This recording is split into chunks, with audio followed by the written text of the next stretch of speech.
This time I have a C.Crane radio. This is a shortwave radio. And this one was shipped in. The fellow says he bought it off eBay. And the box was kind of banged up when he got it. And it plays for a minute or so and then goes out. So he suspects there might be a broken circuit board in it. I've never worked on one of these before. We're going to give this one a go and see if we can get it to work. Let's check this one out.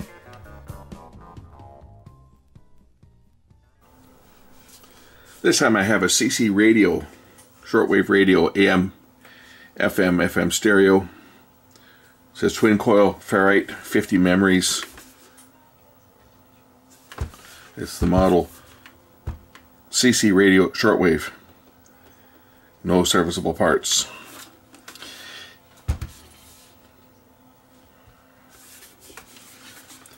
On the back it's got external antennas for AM and shortwave and 2 coaxial.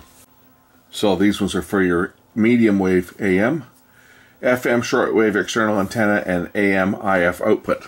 That output is to connect to an external spectrum analyzer. It has battery compartments for both AA and for size D cells. On the side it's got a switch, battery size AA or D, so can it operate on one or the other? Normally you would think that it's got a line output for your left and right audio from the FM stereo tuner. Normally you would think of it requiring the AA batteries for the memory backup and D cells to power the radio, but this looks like it can operate either way. AM sensitivity, local or distance, FM shortwave antenna, internal or external, key lights on and off. And now I got to find a way to power this up, as I don't have batteries. I don't have a bunch of batteries for this. The complaint on this is that it was damaged in shipment and that it cuts out after it runs for a couple minutes. It stops working. Could be damaged in shipment, just could be a bad radio. Don't know. We'll have to get it powered up. Alright, I got it going here on FM. I just hooked it up to my power supply.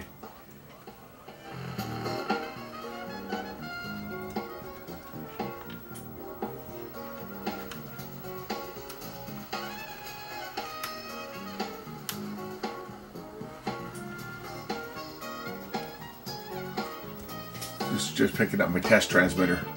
Now he says it cuts out after a minute or so, so I guess we'll just have to listen to it, and I'll try it on the different bands and see whether it's working. Working at this point. I'm going to try to switch to AM.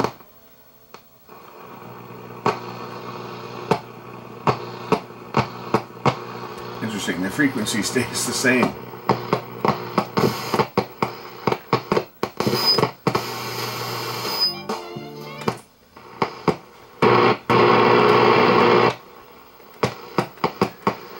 Interesting. So the dial stays the same. Houston, we have a problem. So, this could be a real fun one, this one. So we definitely got a problem with this radio. It's not switching to AM for one, or any of the shortwave bands.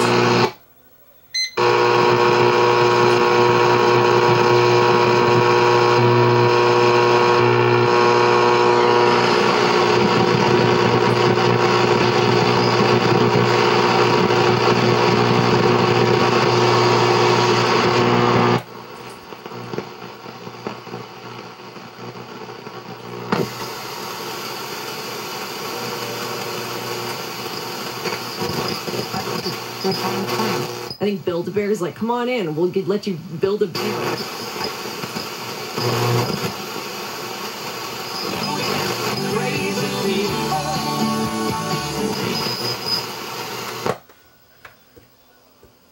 Okay, so I guess we got to pull this apart and see why it's not switching. I thought it did initially when I turned it on. I thought it went to AM, and then but it went back to the FM band. Okay, let's pop the back off it and see what's going on. The fellow that shipped me this told me that the box showed signs that it had been tossed around. The box was kind of bashed up, so there could be internal damage. He suspects maybe the board has a break on it or a crack, and well, from the way that that input selection switch is working, that might be the case. We'll see whether this can be repaired or not. Hopefully it can.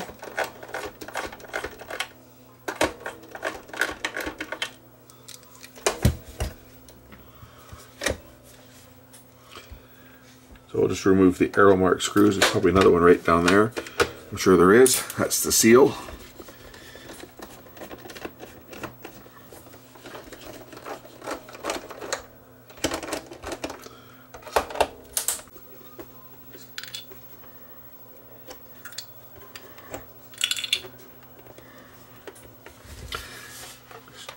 I think the front should pop off the radio.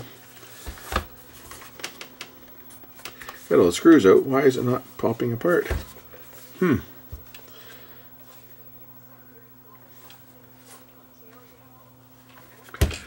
screws around here. No, there's nothing on here.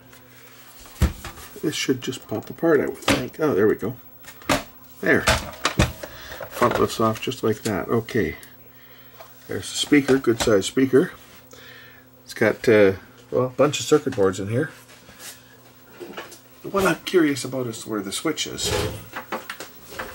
because that's what didn't appear to work, was when I switched it to AM, which was this switch here. Looks like it has a separate battery for the memory backup.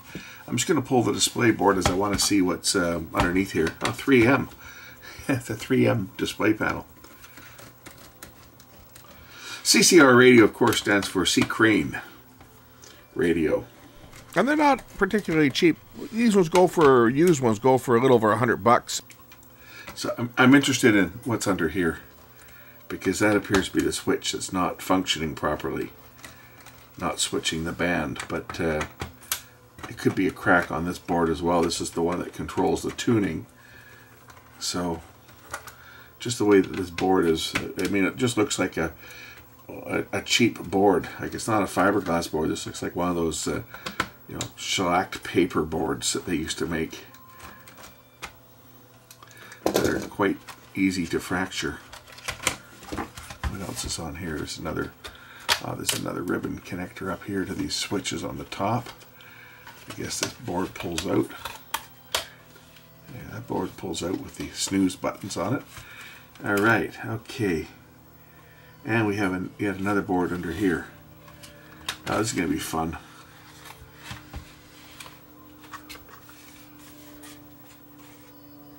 This one's the tuner board itself.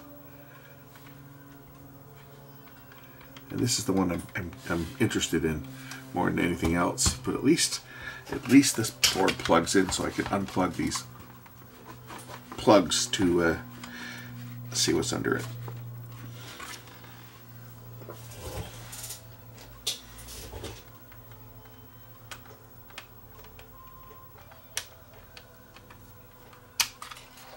There, at least now I can get that board out of the way.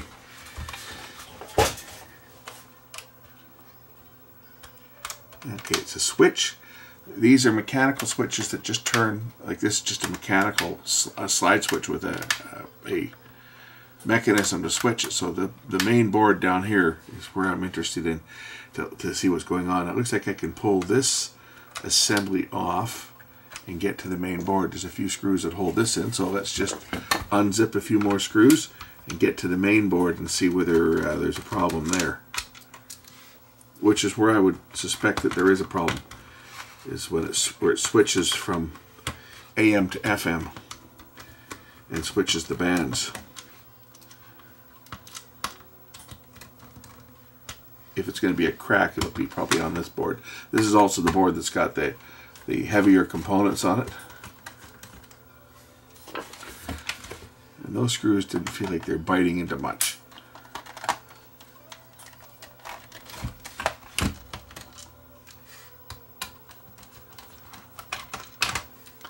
Okay, that'll lift this piece off.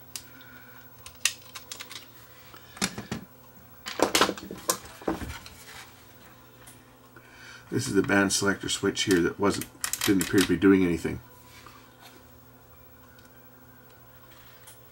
So I guess the next thing to do is to pop this board out and just look underneath it. See if there's any connections or anything around this switch. Should come out relatively easy. I think there's just a few screws to hold it in. So let's get down there and see what's going on.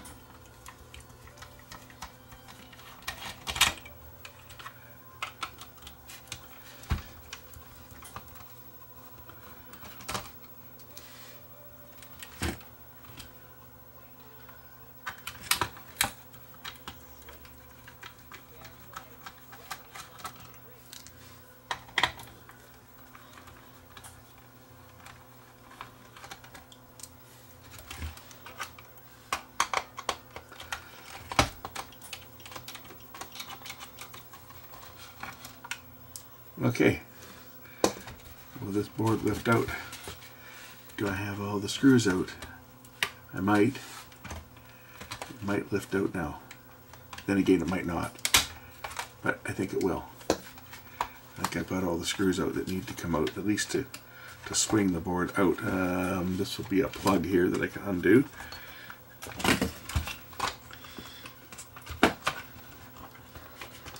Alright, now I should be able to swing this board up, at least so we can see behind it. Well, maybe not. I see other...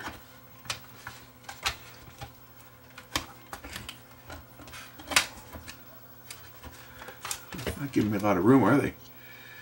This is for these external antenna connections that are on here.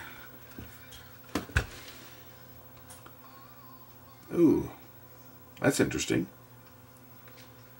I'm going to disconnect this antenna connection here just so that I can swing the board down. This is actually going down to, I guess this is going to the external AM on the back. And then this IF output goes down to the middle of the board, and the one on the bottom goes over here to the FM shortwave. So this is the external AM antenna I'm going to disconnect. I'm just going to take out the two wires here. At least that way I can see the bottom of the board and see all that wonderful circuit glue that's in there that looks like it's turned nicely brown and conductive.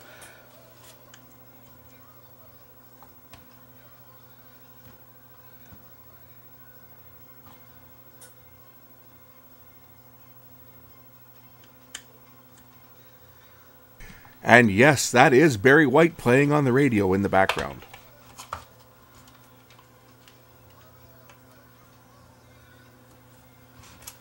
All right, now I can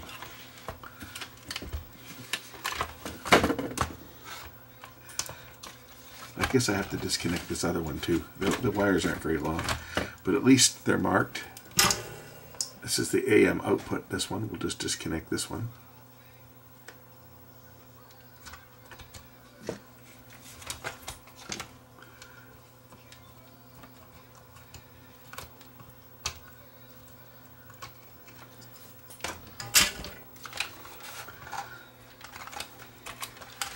Alright, now we can examine this board a little closer, including those switches.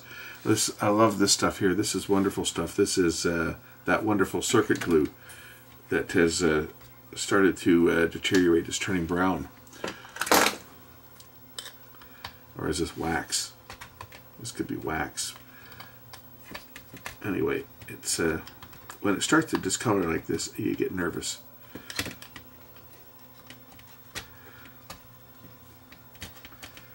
Because it can go conductive, especially if it's glue.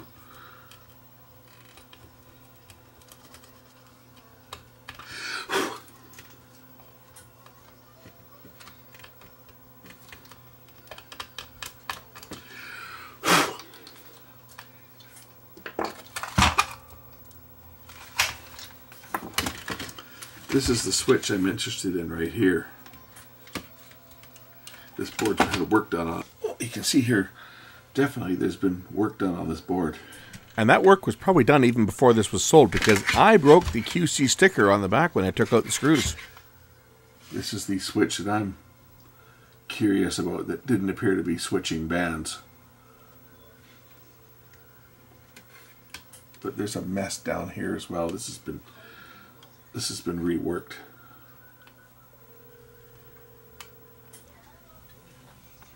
I'm going to resolder the two switches just for the sake of resoldering it, and I'll throw some cleaner on them and then we'll test it. We'll throw it together and kind of test it and see whether it does anything.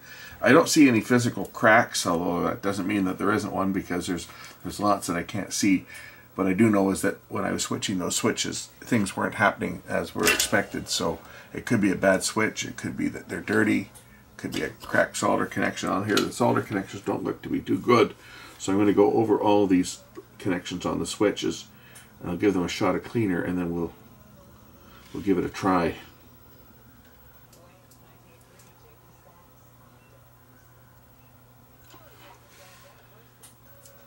The other switch is over here.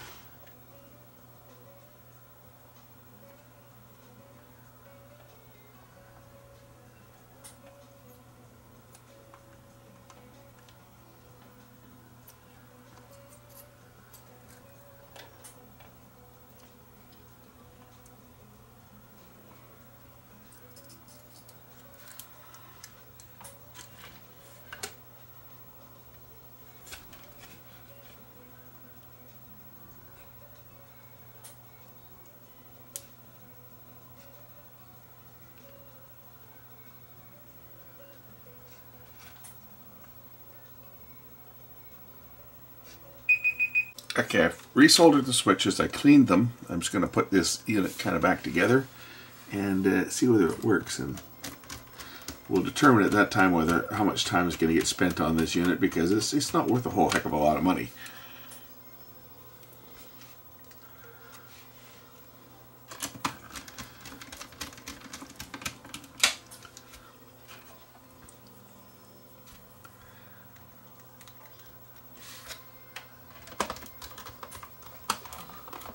I mean, at the end of the day, it's just a portable synthesized radio, AM/FM stereo with shortwave receiving capabilities. Not that there's much to listen to on shortwave these days. There hasn't been for years. I remember when I was a kid, I used to listen to shortwave all the time.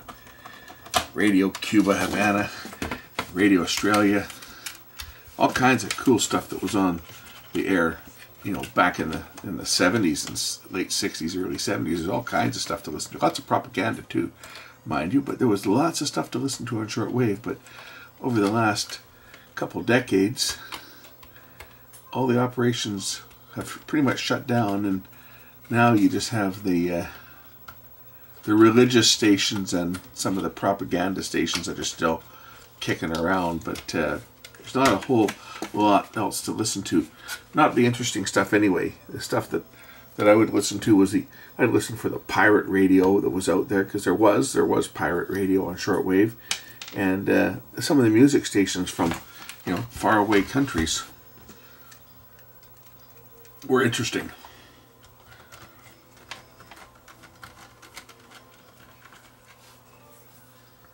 But unfortunately, all those stations have all gone dark over the last, let's say, couple decades, just because of, you know, cutbacks.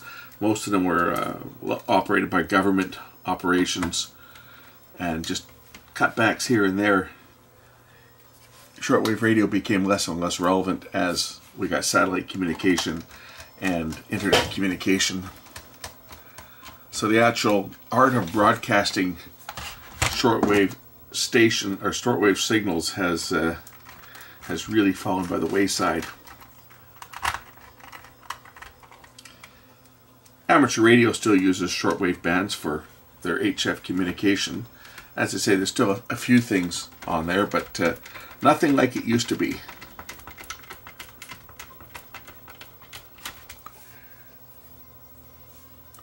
Where you could literally listen any time of day or night on one of multiple frequencies and hear what was going on around the world. So I'm just putting all these screws back in to hold this board in place. And I'll power it up and see whether I've made any changes. See whether I can get AM reception, because that was the problem, is when I switched it to AM, the display was still showing the FM frequencies like it wasn't switching. So clean the switches, resoldered them all, and we'll give that a try and see whether that fixes it. If not, I really don't know what else I can do on this unit, because I don't know how much money the guy wants to spend, and it probably would not be economical even at that. If it's more than what I've done, it's probably not going to be economical to repair it.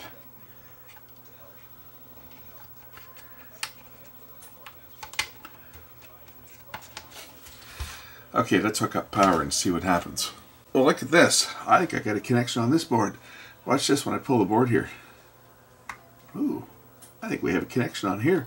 This wire looks like it was pinched too. If you look at this wire close up here, that wire looks like it was pinched. See that? Between that resistor. I'm going to pull this board out and just inspect this board, this connection here.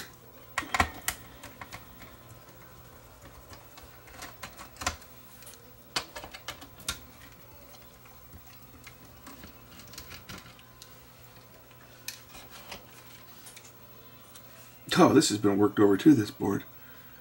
This one might be the one where the crack is, actually, if there's a crack. It might be on this board here. This has been worked over for sure. But when I give that wire a harness a pull, that's when the power came on. I had no power initially when I hooked it up, and then I moved this and the power came on. So I'm just going to get a close-up look at this board here, see if I can spot anything in that edge on that corner there, because something was certainly pinched.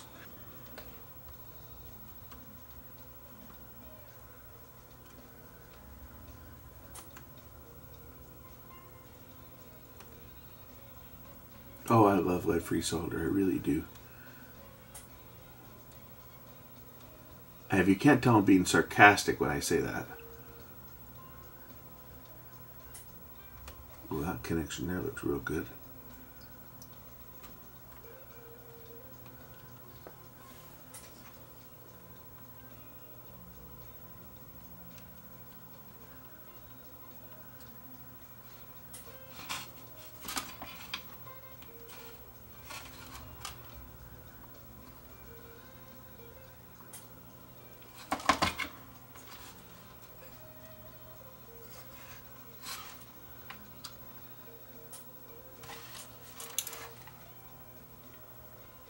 If we look where this wire was pinched, you'll see that it actually did punch through the insulation, and that wire was shorting.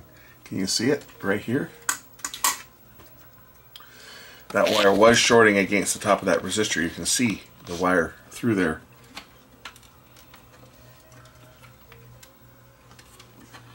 I wonder if that resistor is loose.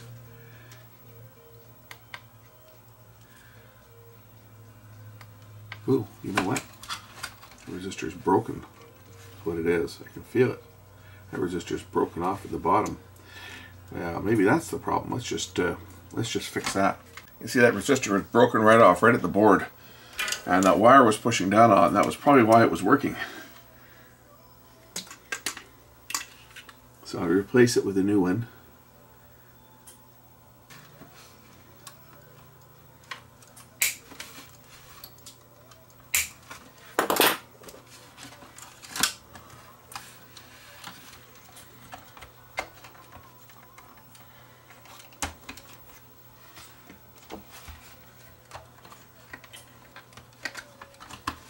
I just love it how these wires, there's just no clearance.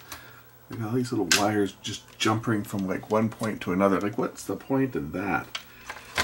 It's like, talk about a dog's breakfast.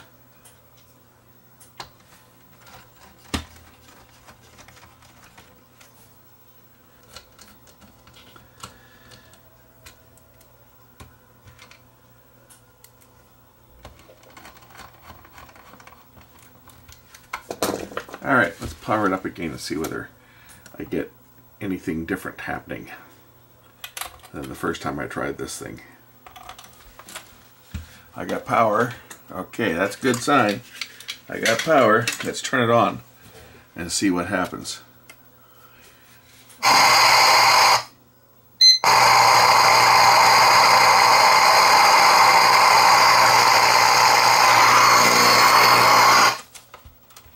Which was the volume? The volume is down here somewhere.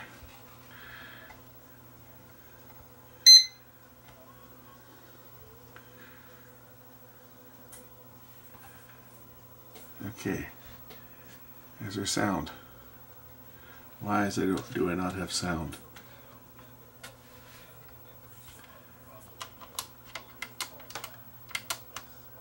Well, it switches to the right frequencies now.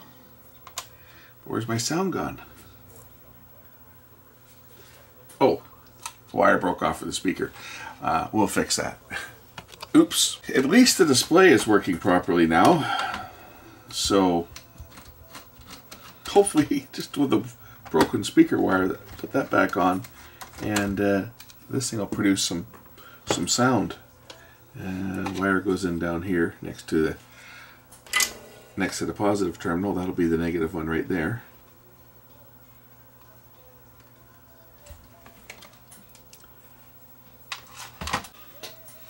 They don't give you much length on the speaker wire, that's for sure.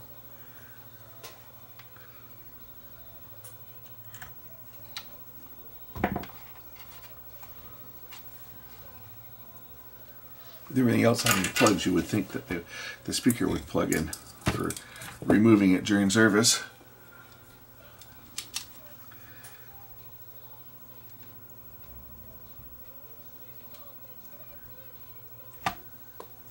And I'm sorry if I'm hurting the poor baby's ears that whines about the monitor running in the background.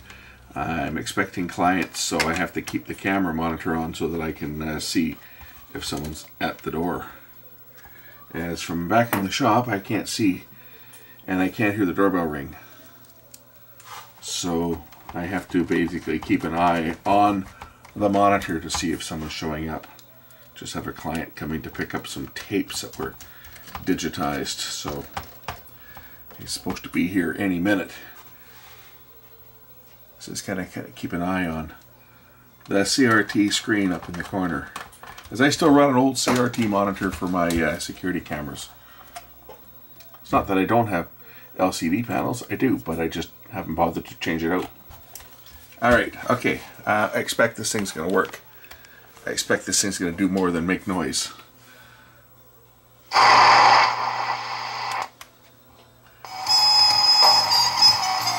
Okay, that part works. Let's go to that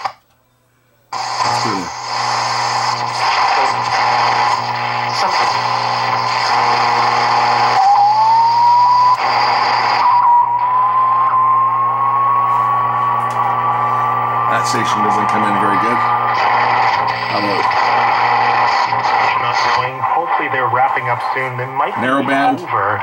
It's just that now cleanup continues because I'm seeing a big delay going west on Highway 1. This thing's working. The initial I'm gonna throw this back together. And whoops. We'll throw the cover on this thing and we'll test it. I think it's fixed. I think we got the problem solved. I think the problem on this was that wire here was pinched. Right, you can see where it was pinched. It was pinched right up against this resistor, and it was pushing down on the resistor so hard that it actually broke it. It shorted it out, first of all. That's probably why it was cutting in and out. You can see where the insulation on this wire was damaged. If I zoom the camera in, you can see where the insulation was damaged there, and it was pinched on the resistor. I pulled the shrink wrap back a bit to protect that, but we're also not going to stick it in the same place that it was. I'll kind of put it down like that and put the bottom on it, or put the top on it, I guess. I guess it's the top. Technically it's the top. Let me throw some screws in it. I'm going to test this thing, and then I'm a little more confident now that it's going to work than it was when I started, because I'd never worked on one of these before. Didn't know what I was getting at going in, but it looks like maybe when it was put together at some point, the wires got pinched. Okay, I'm going to put my... This is my little local AM transmitter that I've got. Thank you, and are eager for more. It sounds like their wishes will come true in the next 24 hours again with higher elevations. To turn the RF gain all the way down, so I don't interfere with it. Saturday and Sunday, clouds and showers, a little cooler. Narrowband. High of around 6 degrees. Right now here in downtown Vancouver, it is still 8 degrees, and here's Cool in the Gang. This is Cherish. No, we don't have a new AM station in Vancouver. This is not an AM station. I moved in on 14 CFUN, or the other channel that was there. What was it? Bloomberg, once the radio station went silent. It was a sports channel, I think, for a while too. They went off the air last year, so I put my little 400 milliwatt AM transmitter on that frequency because it's a clear channel. I'm just repeating 98.3 FM is what I'm repeating on there right now, just for my testing. It's a little AM stereo transmitter, but it'll have good sound. I'm just going to switch the input on that over to my royalty-free source so that I can actually play it on the video. Okay, now I can get away with it now.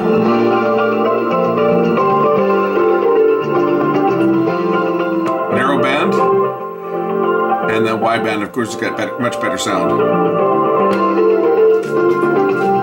Let's see what this can pick up on AM. Should have a pretty sensitive tuner on here. Okay, great. Narrow band.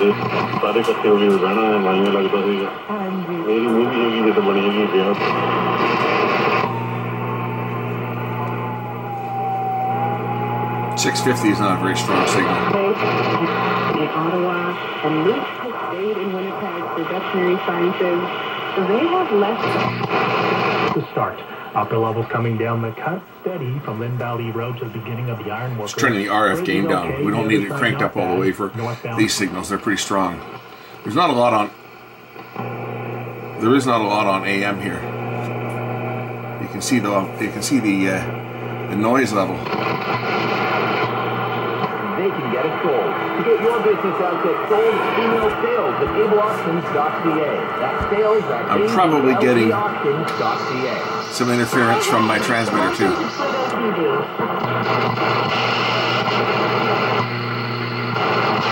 That's another station that went off the air, 1040.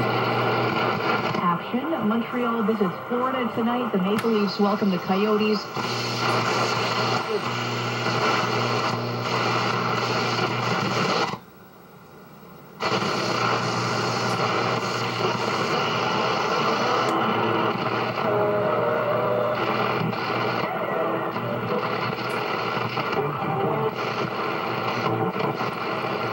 Oh, I would love.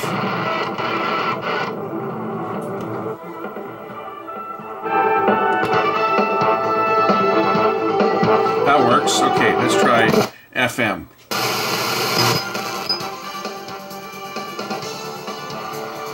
That's the same thing. That's actually what I'm rebroadcasting from 87.5. There's the other one I had on.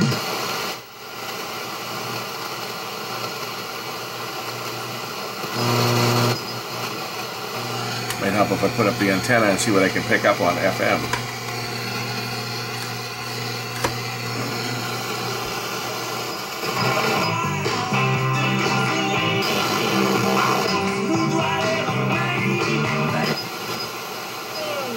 Coming to Vancouver, baby. Exciting! I don't know about you, but I used to watch the heck up Aquaman and the Lost Kingdoms. Loved artists from back in the day in one day with Zed All Access. Powered by Dreamboat Hazy IP.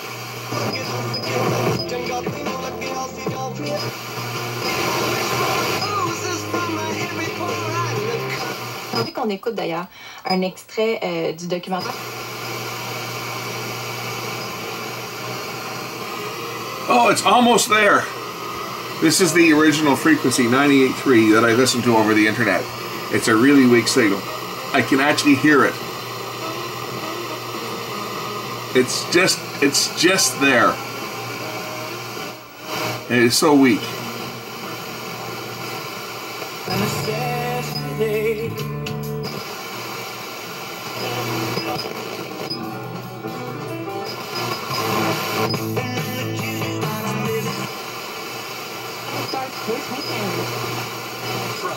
At least 54 minutes of music and conversation this summer. Where will I get to see you?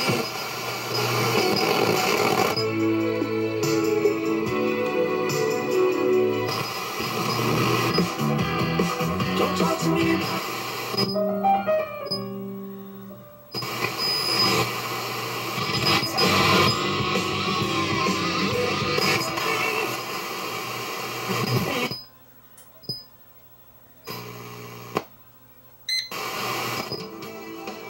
That works. Okay, let's go back to AM. Try the shortwave band. There can be anything on here I can get other than the noise.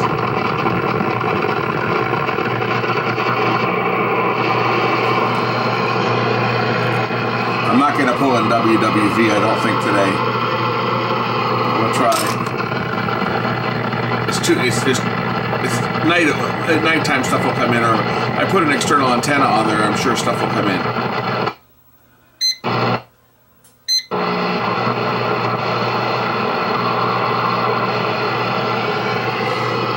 Nothing there. I'll try shortwave 2.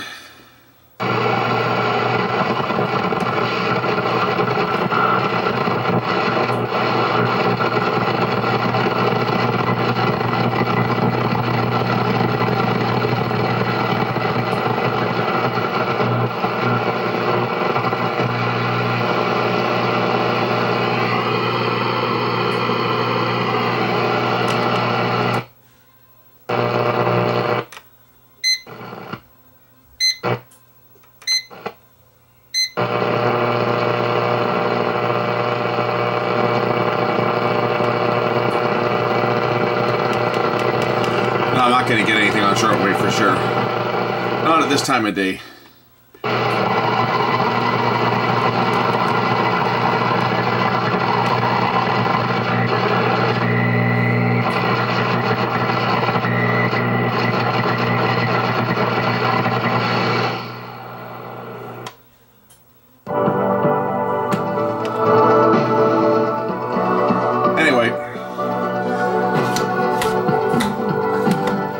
This unit appears to be working now.